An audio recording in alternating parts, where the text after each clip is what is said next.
Hello everyone, इस video में हम पढ़ेंगे question answers chapter 2 bringing up करी, जो चैप्टर है इंग्लिश एनसीईआरटी क्लास 7 का। तो क्वेश्चन नंबर 1 है, the enclosure in which Kari lived had a thatched roof that lay on their thick tree stumps. Examine the illustration of Curry's pavilion on page number 8 and say why it was built that way. तो मतलब जो वो था करी था, जो एक elephant था, वो एक एनक्लोजर में मतलब एक बंद सी जगह में रहता था और उसमें एक थैच रूफ थी। थैच रूफ होती है मतलब जैसे कि ऊपर पराली डाल दी, लकड़ियाँ डाल दी, उसके साइड में स्टम्प्स लगा दिए, तो एक झोपड़ा टाइप का बना दिया, उसको आप थैच रूफ कह सकते हैं। मतलब साइड साइड से ओपन होता है और एक तरफ से ऊपर की साइड से उस पर पराली डाल के, पत्तियाँ डाल के, ऐसी ऐसी चीज़ें डाल के उसको ढक दिया जाता है। तो हम लोगों को ये बताना है कि एग्जामिन करना है कि करी का जो पवेलियन था वो किस तरीके का था, वो हमें बताना है और किस तरीके से उसको बनाया गया था।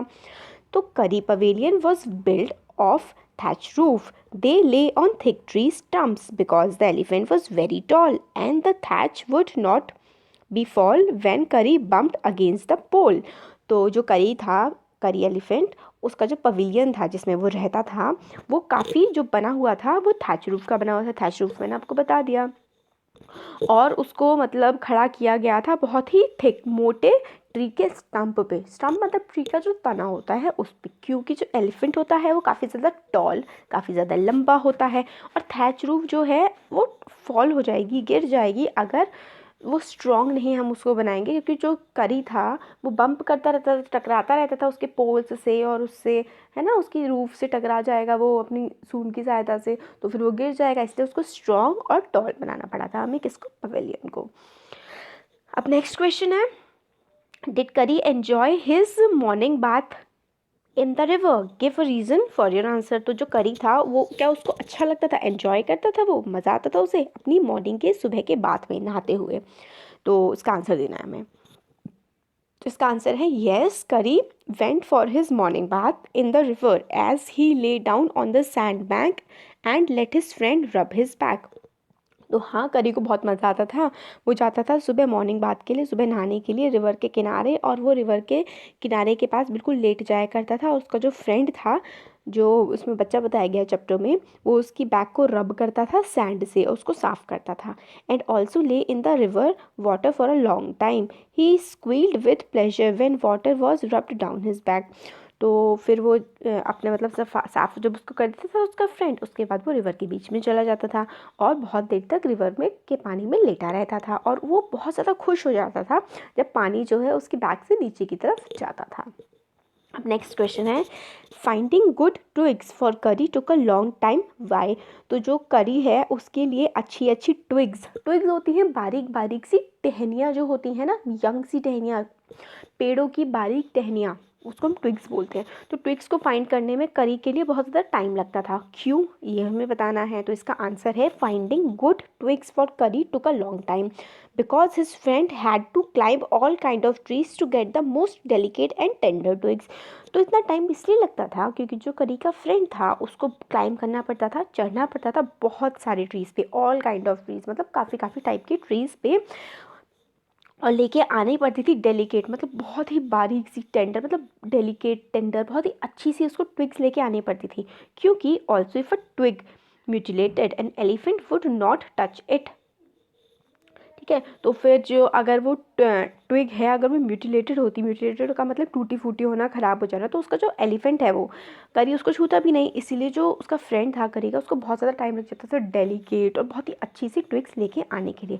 तो आगे थोड़ा सा इसको में बचा हुआ है, इफ़ अगर मतलब ये है इसका आगे का सेंस कि अगर वो थोड़ा सा भी म्यूटिलेटेड होता तो वो कभी उसको टच नहीं करता। So one had to find good twigs for the elephant, otherwise elephant will not touch it. तो ये हो गया इसका। Why did Kari push his friend in to the stream. तो करी ने अपने फ्रेंड को स्ट्रीम में मतलब बहते हुए पानी में क्यों फेंक दिया था। Kari push his friend in to the stream because a boy was laying flat on the bottom of the river. तो करी ने अपने फ्रेंड को उसमें रिवर में धक्का इसलिए दिया था क्योंकि एक बच्चा था, एक बॉय था जो पड़ा हुआ था बिल्कुल सीधा, किसमें, bottom of the river, river के बिल्कुल नीचे की तरफ। बॉटम मतलब होता है सबसे नीचे, नीचे की तरफ रिवर में एक बच्चा पड़ा हुआ था। Kari wanted his friend to save the life of that boy. तो करी चाहता था अपने फ्रेंड से कि वो, उसका फ्रेंड उस बच्चे की लाइफ बचा ले, इसलिए करी ने अपने फ्रेंड को स्ट्रीम में पुश कर दिया था। नेक्स्ट क्वेश्चन है, Kari was like a baby, what are the main points of comparison. तो करी जो था वो एक बेबी जैसा, एक छोटे बच्चे जैसा था। तो हमें इसमें पॉइंट्स ऑफ कंपैरिजन दिए हुए हैं, वो क्या है वो बताने हैं। Kari was like a baby because he had to be train to be good just like a baby. Kari एक बच्चे जैसा था क्योंकि करी को ट्रेन करना पड़ता था कि वो मतलब लोगों के साथ अच्छा व्यवहार करे, अच्छे से रहे, जैसे कि हम एक बेबी को सिखाते हैं, एक बच्चे को सिखाते हैं। He had to be taught when to sit down, when to walk, when to go slow, when to go fast. और हमें करी को सिखाना पड़ता था, टॉट करना मतलब सिखाना, कि कब उसको बैठ जाना है, सिट डाउन है ना, कब उसे वॉक करनी है, चलना है, कब उसे धीरे चलना है, और कब उसे तेज़ फास्ट चलना है। When he was naughty, he need to be scolded, and if not, he would do more mischief। और जब वो naughty हो जाए मतलब जब करी शैतानी करने लगे तो उसको scold करना पड़ता है। scold का मतलब होता है डांटना, तो उसको डांटना पड़ता है, और अगर हम उसे नहीं डांटेंगे तो वो और mischief करेगा, मतलब और भी ज़्यादा शैतानियाँ करेगा। naughty का मतलब शरारती, mischief का मतलब शैतानियाँ। नेक्स्ट क्वेश्चन देखते हैं। Curry helped himself to all the bananas in the house without anyone noticing it। तो करी ने मतलब जो घर के सारे बनानास थे वो खा लिए थे, उठा के ले गया था, और किसी ने भी उसको नोटिस नहीं किया था। तो किस तरीके से ऐसा हुआ था, तो हमें ये बताया गया है, ये बताना है आंसर में। तो आंसर है इसका, करी stole the bananas from the table near the window in the dining room. तो करी ने जो स्टोल किए थे, स्टोल का मतलब था चुराना, तो करी ने चुराए थे बनानास टेबल के पास, टेबल से जो टेबल विंडो के पास रखी हुई थी डाइनिंग रूम में।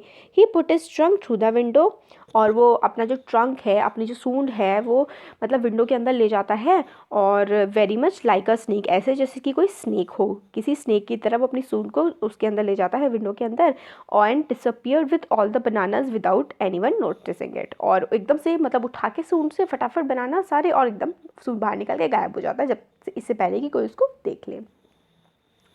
फिर नेक्स्ट क्वेश्चन है, Kari learn the commands to sit and to walk, what were the instructions for each command. तो करी ने लर्न कर लिया था, मतलब सीख लिया था सारे के सारे कमांड यानी आदेश जो उसको दिए जाते थे, जैसे कि बैठने के, चलने के। तो ये इंस्ट्रक्शंस क्या थे जो उसको दिए जाते थे। इंस्ट्रक्शंस का मतलब होता है कोई बात कहना, कि भाई आप हमारी ये बात, जैसे कि मैंने आपको इंस्ट्रक्शन दिया कि write down a answer on your notebook, तो ये मेरा इंस्ट्रक्शन है। इसी तरीके के इंस्ट्रक्शंस करी को दिए जाते थे। When his friend pulled his ear and said That, Kari sat down and pulled up his trunk forward and said Mali, Kari walked। तो जब उसका फ्रेंड उसका कान पकड़ता था और कहता था धत, तो करी जो है वो बैठ जाया करता था, और अपना ट्रंक जो है वो फॉरवर्ड कर लेता था, उठा के आगे कर लेता था। और जब इस तरीके से जब उसको धत बोला जाता था, और जब करी को माली बोला जाता था तो करी वॉक करने लगता था, मतलब चलने लगता था। तो ये उसके इंस्ट्रक्शन थे, धत और माली, धत बैठ जाओ, माली चलने लगो। फिर नेक्स्ट क्वेश्चन है, what is the master call, why is it the most important signal for an elephant to learn. तो इसका मतलब है कि मास्टर कॉल क्या होती है, और ये सबसे ज़्यादा इंपॉर्टेंट सिग्नल है, संकेत क्यों है किसी भी एलिफेंट के लिए सीखने के लिए, मतलब कोई भी एलिफेंट इसको सीखे ये बहुत ज़्यादा ज़रूरी होता है, तो ऐसा क्यों है। तो इसका आंसर है, master call is a strange hissing and howling sound. Master call जो होती है वो हिसिंग, इस टाइप की साउंड नहीं होती जैसे कि स्नेक निकालता है, वो उसको हिसिंग साउंड बोलते हैं। हाउलिंग का मतलब हो मतलब इस टाइप की कोई हाउलिंग साउंड होती है, अजीब सी, अलग सी, थोड़ी तेज सी साउंड। तो हिसिंग और हाउलिंग साउंड जो है वो उसको, उसकी क्या होती है, मास्टर कॉल होती है एक एलिफेंट की। As if a snake and a tiger fight with each other, इस टाइप की आवाज़ आती है जैसे कि कोई स्नेक या फिर कोई टाइगर आपस में लड़ाई कर रहे हो। It is the most important signal for an elephant, और ये जो है मास्टर कॉल सबसे ज़्यादा इंपॉर्टेंट सिग्नल होता है एक एलिफेंट के लिए।